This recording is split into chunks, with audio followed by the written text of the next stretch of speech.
Au nom de nos plus hautes autorités, j'ai l'insigne honneur de donner lecture de deux communiqués, communiqués dont les teneurs suivent.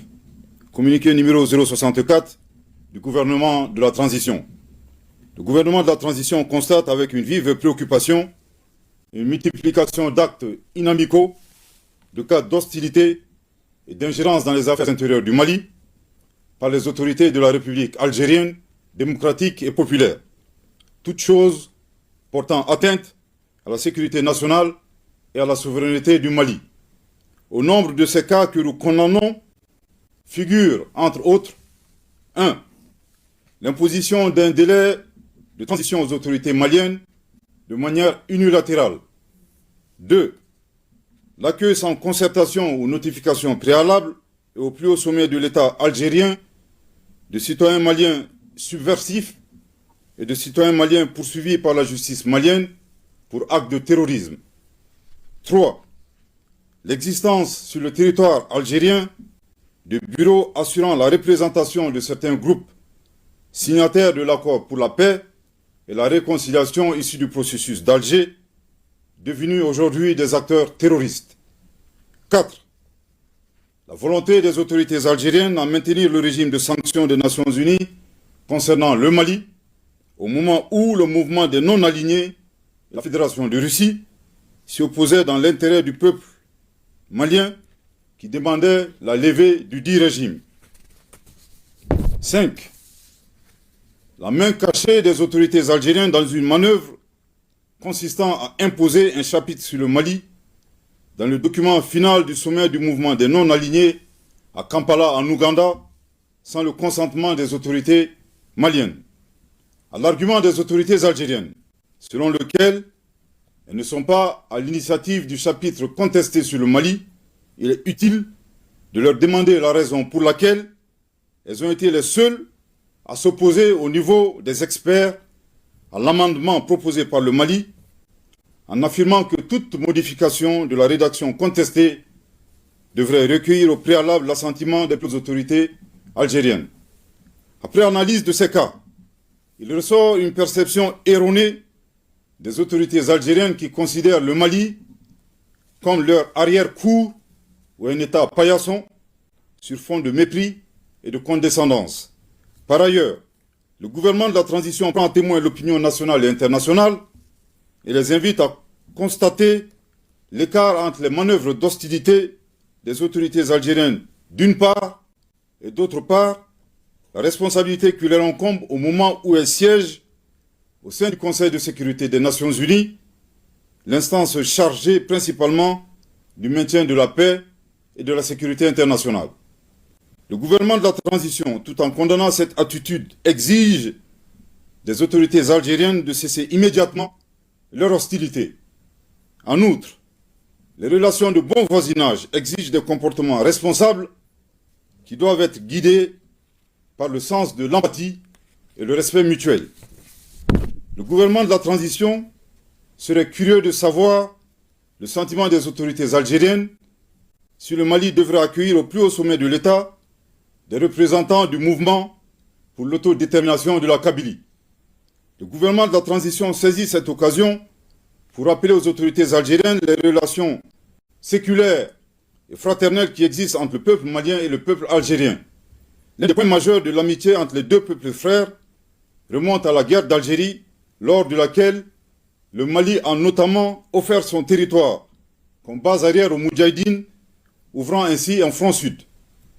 Participer aux affrontements armés contre le colonisateur français en déployant des combattants maliens aux côtés des Moudjahidines sur le territoire algérien pour défendre la liberté et la dignité des Algériens. Défendu la cause algérienne dans toutes les instances diplomatiques jusqu'au recouvrement de leur indépendance. Le Mali invite les autorités algériennes à se remémorer également leurs responsabilités dans la détérioration de la situation sécuritaire au Sahel. S'il est vrai que l'intervention de l'organisation du traité de l'Atlantique Nord, OTAN, a exacerbé la menace terroriste, il n'en demeure pas moins que c'est l'installation dans le Sahara du groupe salafiste pour la prédication et le combat, le GSPC algérien, puis son allégeance à Al-Qaïda, qui marque l'avènement du terrorisme international dans la région. Le Mali réaffirme son attachement à la promotion des relations amicales et harmonieuses avec l'ensemble des États du monde, sous respect des principes guidant l'action publique au Mali, définis par son Excellence le colonel Assimi Goïta, président de la transition, chef de l'État, à savoir le respect de la souveraineté du Mali, le respect des choix de partenariat et des choix stratégiques du Mali, et enfin la prise en compte des intérêts du peuple malien dans toutes les décisions. Que Dieu bénisse le Mali et préserve les Maliens, fait à Bamako le 25 janvier 2024. Communiqué numéro 065 du gouvernement de la transition.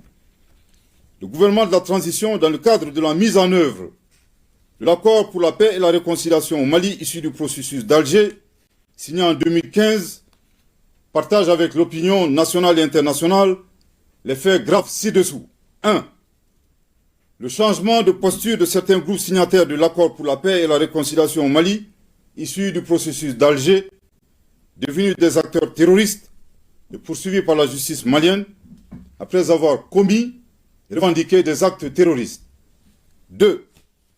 L'incapacité de la médiation internationale à assurer le respect des obligations incombant aux groupes armés signataires, malgré les plaintes formulées par le gouvernement de la transition à travers la lettre du ministre de la Réconciliation, de la Paix et de la Cohésion nationale, chargé de l'accord pour la paix et la réconciliation nationale, en date du 24 février 2023, adressé aux autorités de la République algérienne, démocratique et populaire, chef de file de la médiation internationale.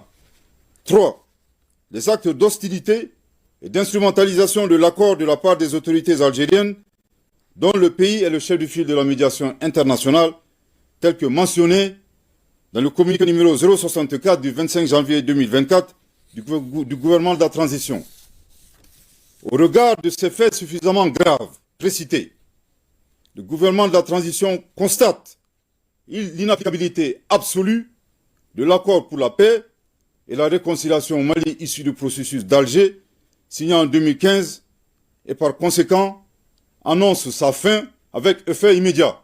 Je répète, au regard de ces faits suffisamment graves précités, le gouvernement de la transition constate l'inapplicabilité absolue de l'accord pour la paix et la réconciliation au Mali, issu du processus d'Alger, signé en 2015, et par conséquent annonce sa fin avec effet immédiat.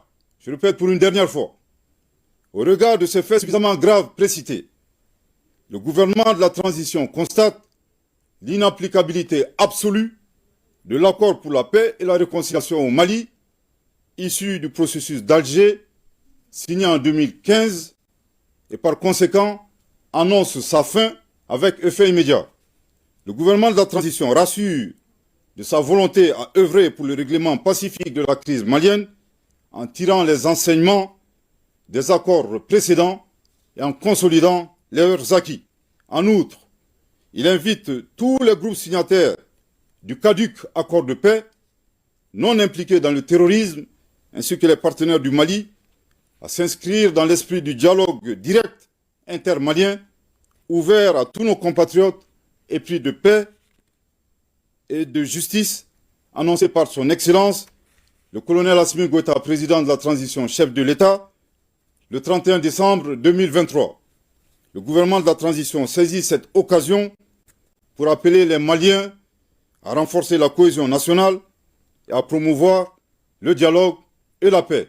Que Dieu bénisse le Mali et préserve les Maliens, fait à Bamako le 25 janvier 2024. Merci de votre très aimable attention.